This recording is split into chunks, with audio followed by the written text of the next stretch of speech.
Hello दोस्तों, स्वागत है आपका हमारे YouTube channel star city tele classes में।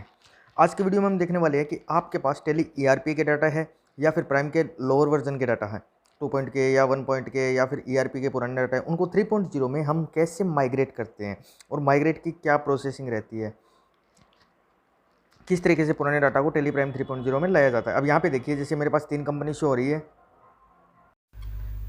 मुझे यहाँ पे दूसरी कंपनी लेके आनी है, जैसे कोई भी XYZ। तो यहाँ पे सबसे पहले मैं क्या करूँगा, मिनिमाइज़ करके जहाँ पे मेरे दूसरी कंपनी जिसको माइग्रेट करना है उसके डेटा पड़े है उस पाथ को खोल लेंगे। जैसे यहाँ पे कौन सी ड्राइव में, ये जी ड्राइव है। जी ड्राइव के अंदर मेरी जो कंपनी है जिसे माइग्रेट करनी है उसके डेटा पड़े हैं। अब यहाँ पे ये डेटा पड़े हैं जी ड्राइव, बस याद रखना है आपको और कुछ नहीं करना है। जी ड्राइव याद रख के इसको काट दो। अब यहाँ से अपन टेली ओपन करेंगे।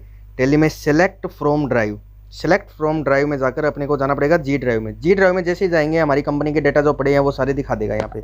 अब यहाँ पे देखिए, जैसे गणपति ट्रेडिंग कंपनी है ये, इसके डाटा माइग्रेट रिक्वायर्ड है। माइग्रेट रिक्वायर्ड का मतलब हो गया कि ये 3.0 से नीचे के वर्जन की टेली है। इस पर जैसे एंटर लगाएंगे ऑप्शन आ रहा है, देखो कॉन्फ़िगर और माइग्रेट। अब कॉन्फ़िगर पे एंटर लगाएंगे तो सबसे पहले पूछेगा कि आपको भाई बैकअप लेना है या नहीं लेना है। अगर आपका बैकअप लिया हुआ है तो नो कर देंगे, अगर लेना है तो इसको यस कर देंगे। तो माइग्रेट करने से पहले पुराने डाटा का ये बैकअप ले लेगा। अगर बैकअप है ऑलरेडी तो ये नो कर देंगे इसको। अब जैसे ही माइग्रेट पे अपन एंटर लगाएंगे, माइग्रेट पे एंटर लगाते ही देखिए ये 6 स्टेप में इसका वेरिफिकेशन होता है, 6 स्टेप में। अब यहाँ पे माइग्रेट पे जैसे एंटर लगाते स्टेप स्टार्ट हो गए। देखिए स्टेज 1 to 5 चलेगा, पहले 6 नॉर्मल सा है वो लास्ट में चलता है। और 1 to 5 में 1 से लेकर 4 स्टेप तक तो फटाफट हो जाते हैं। उसके बाद में सबसे ज़्यादा टाइम लगता है 5 नंबर स्टेप में। अगर आपके डेटा की एंट्री, ये एंट्री पे डिपेंड करता है कि आपकी डेटा की एंट्री कितनी है। अगर आपकी एंट्री बहुत ज़्यादा है तो इसमें माइग्रेट होने में टाइम भी बहुत ज़्यादा लगेगा। जैसे मान लीजिए 10,000 से ज़्यादा एंट्रियाँ हैं आपके डेटा में, तब ऐसा मान लीजिए आधे घंटे से ऊपर लगेगा। आधे घंटे से ज़्यादा का समय, अगर 10,000 से ज़्यादा के 10,000 तक एंट्री है तो। अगर 10,000 से भी ज़्यादा एंट्रियाँ हैं तब उसके हिसाब से टाइम लगता है। अब ये देखिए 4 नंबर स्टेज तक आ गया। 4 नंबर स्टेज चल रही है, जिसमें किसी में स्टेज में मास्टर्स हो रहे हैं, किसी में वाउचर हो रहे हैं, किसी में वो लेजर्स हो रहे हैं, सब में अलग अलग हो रहे हैं। उसके बाद में एंट्री आती है 5 नंबर स्टेप के अंदर। ये स्टेप बाय स्टेप चलता रहेगा।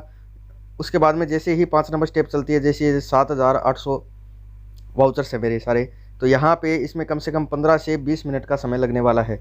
तो कहने का मतलब है कि 10,000 एंट्री तक है, इतनी देर में आप चाय पानी नाश्ता करो, उतनी देर में ये माइग्रेट हो जाती है।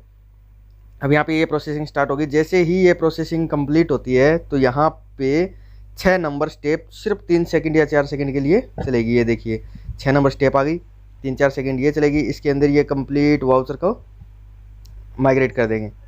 अब यहाँ पे ये 100% कंप्लीट होने के बाद में देखिए हमारे सामने अब ये स्क्रीन आती है कि आपके डेटा माइग्रेट हो चुके हैं। अब यहाँ पे देखिए टोटल वाउचर्स कितने आ गए, 7,839 वाउचर आ गए। टोटल मास्टर में इतने लेजर वाउचर, उसके अंदर जो भी खाते ग्रुप बने हुए सारे के सारे अपने क्या हो गए, माइग्रेट हो गए, इसके अंदर आ गए। जितनी एंट्री थी उतनी एंट्री हमारे पास ये शो कर देगा। अब यहाँ पे जैसे ही हम इस पर एंटर लगाएंगे या स्केप होएंगे तो ये कंपनी के अंदर आ गया। अब यहाँ पे देखिए ये 3.0 के अंदर है हम, ये 3.0 की टेली है, इसमें सारे डाटा आ गए। अब यहाँ पे देखना चाहेंगे स्टेटिक्स के अंदर, तो ये सारे वाउचर की एंट्री वगैरह सब कुछ यहाँ पे शो हो रही है।